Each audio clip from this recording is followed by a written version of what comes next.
Good morning mga kalikot. Ang topic natin ngayong araw mga kalikot, may ayusin tayo ngayong isang printer. Epson L120 siya. So ang problema nito guys, no power siya. So try natin mga kalikot. Yan, i-plug in na natin. So yun na nga, wala siyang power. Shoutout nga pala kay Ma'am Girly ng Laglag San Juan. So bali sa kanila to mga kalikot. So maraming salamat ulit guys sa pag-subscribe sa ating YouTube channel and sa pag-follow sa ating Facebook page. So tara simulan na natin siya mga kalikot.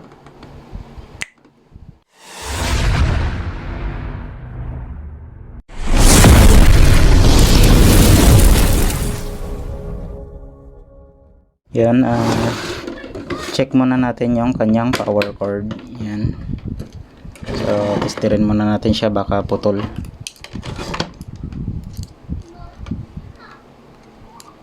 So ayan, may reading naman siya mga kalikot. So ayan, so okay yung kanyang power cord. So baka sa power supply niya yung may problema. Dali check muna natin yung kanyang power supply mga kalikot.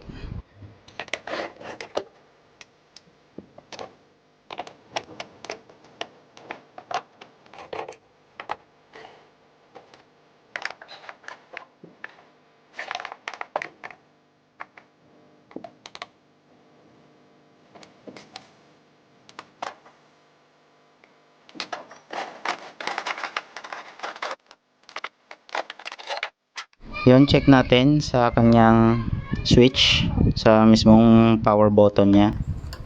Check natin kung may reading siya. So ayan, okay naman.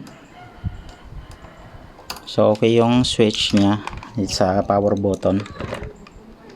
So check naman natin yung kanyang power supply mga kalikot. So ito siya. Yan, lagyan natin siya ng supply para testerin natin dito kung may power siya. Yan, plug na natin. Tapos check nga natin kung may supply siya dito.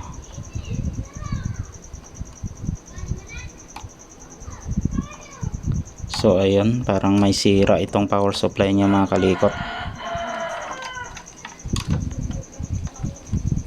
Wala siyang reading oh. Yun. So may problema yung kanyang power supply mga kalikot. Wala siyang output na voltahe. So tanggalin natin yung kanyang power supply. Yan.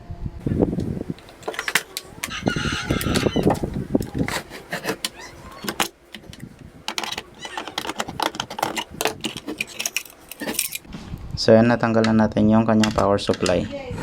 So ito yung check natin mga kalikot. Tapos i-check natin tong voltahe niya mga kalikot. Ito. Yan. So dito guys sa gitna ground, tapos 42 volts. 42 volts tama. So ito yung testerin natin mga kalikot kung may voltahe na lalabas. So ayan, plug ko na. Ayan. Tapos sa gitna yung ground. So naka 50 volts tayo DC.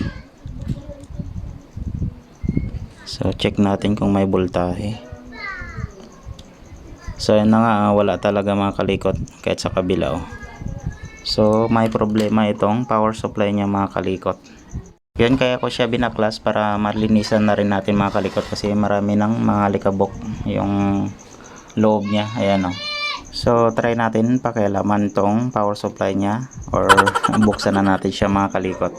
Check natin sa loob, baka ma-repair pa siya.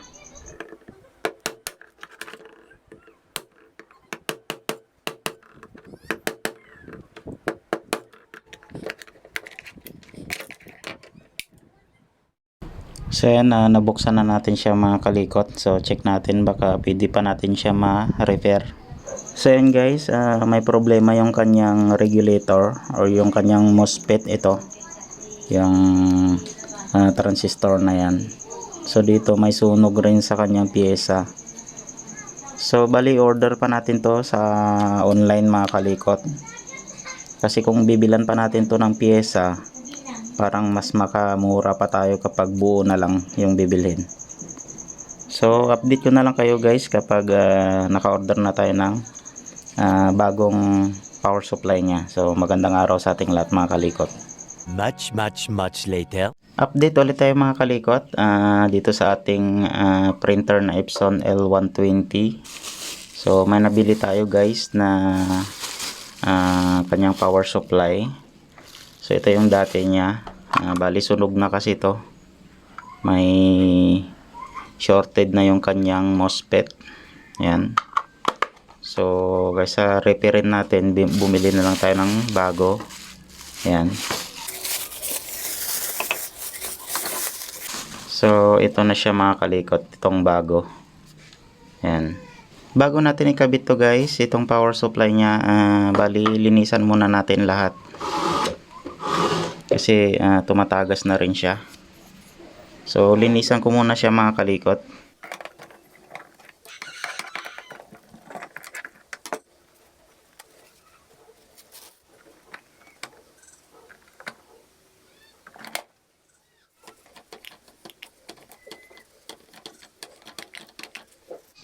Yun, bali hinugasan natin yung kanyang takip para malinis siya. Tapos mamaya mga kalikot, lilinisin natin to ng tubig para talagang malinis na malinis siya. So takpan muna natin. Pag nilinisan nyo dito guys, kailangan nakatakip to. Tapos syempre bawal mabasa dito banda. So dito lang, natatanggal naman to. So papakita ko mamaya guys.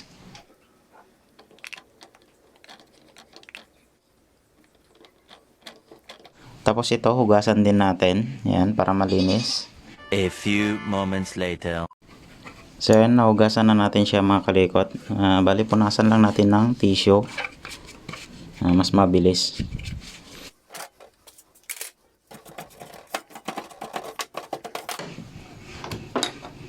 So tanggalin natin tong ink tank nya.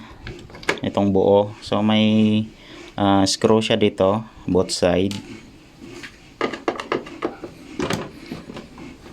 Tapos hugasan natin siya ng buo mga kalikot. Itong ink tank niya lang. So ito, wag natin idamay itong hugasan. Dito kasi mga kalikot, ayan, marami kasing ink na natapon. Ayan. So yan yung mga lilinisin natin.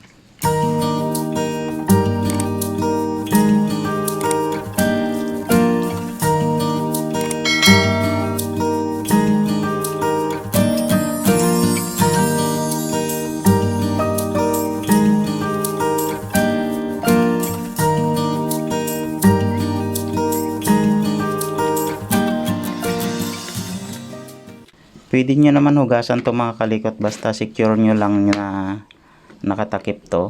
Ayan. At saka hindi mabasa itong mismong printer.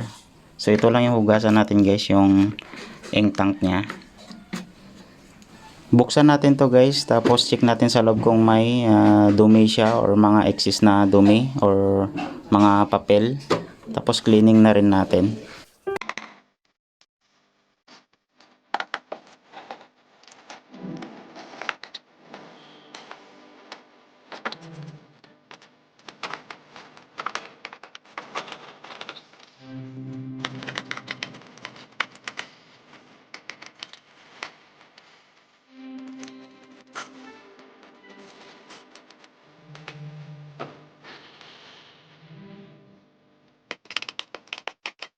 Bali, ilagay na natin yung kanyang power supply mga kalikot.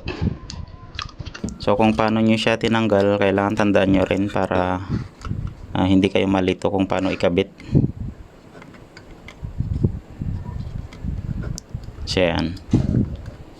So kailangan nakapasok talaga maigi yung wire natin at saka yung socket nya dun sa loob mismo ng power supply. Yan. Tapos tanggalin muna natin tong kanyang waste tank para malak natin yung kanyang power supply. Yan. So linisan na rin natin.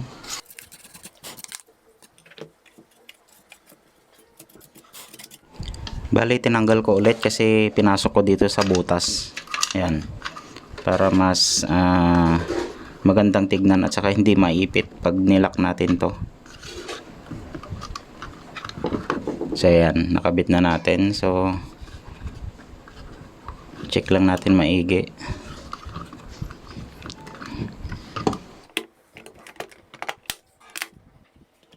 So yan guys, nalock na natin. Yan. So kailangan yung EC niya dito, yung input niya nakalabas. So check nyo rin.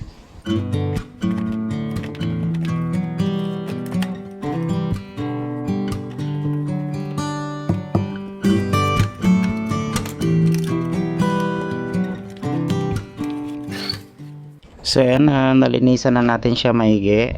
So balik na natin tong kanyang cover mga kalikot.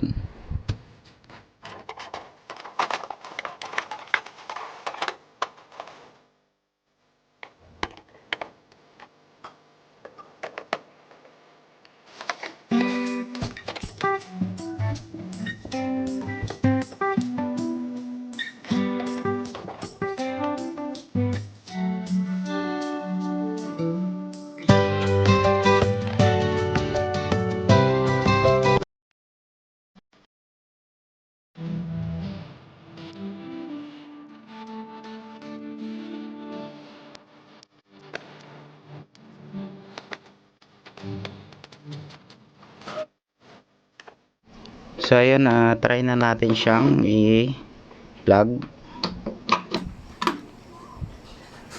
So try natin kung magkaka-power siya. So ayun guys, nag-power na siya. So yung power supply niya lang yung problema. Yan. Tapos try natin guys mag-print mamaya. Kunin lang natin yung laptop natin. So at least nag-power na siya.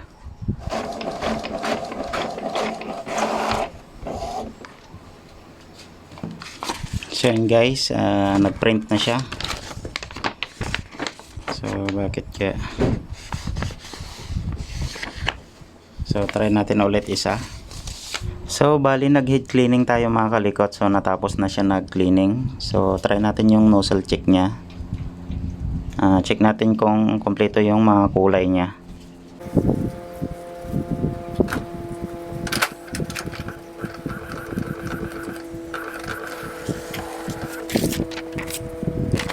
So yun mga kalikot, okay na yung kulay niya, kompleto naman. So okay na siya mga kalikot. So ganun lang mga kalikot, kapag may na-encounter kayo na no power na mga lalo na ganito, yung Epson L120.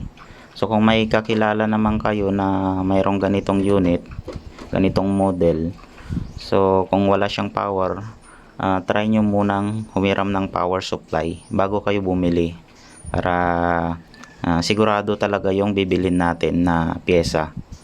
Baka mamaya niyan bumili kayo ng power supply tapos yung mainboard pala yung problema, so doble gastos tayo. Kaya pag no power siya, so kung may kakilala kayo, so hiramin nyo muna yung kanyang power supply tapos testing natin sa unit kung gagana siya. So kapag gumana naman, so ibig sabihin yung power supply yung problema niya. So kung okay naman yung power supply niya tapos sinalpak natin sa unit, hindi pa rin siya nagpa-power, so baka yung kanyang mainboard na yung problema. So at least hindi tayo mapagastos ng malaki. So ayun guys, ganun lang. Maraming salamat nga pala sa mga nag-subscribe sa aking YouTube channel at saka sa pag-follow na rin sa aking Facebook page. So hanggang dito na lang ulit guys yung video natin. Sana makatulong itong video na to sa inyo. Tapos huwag nyo rin kalimutang i-subscribe ang aking YouTube channel at papalo na rin sa aking Facebook page. Muli, maraming salamat. Ingat tayong lahat mga kalikot, and God bless sa ating lahat mga kalikot. So bye bye.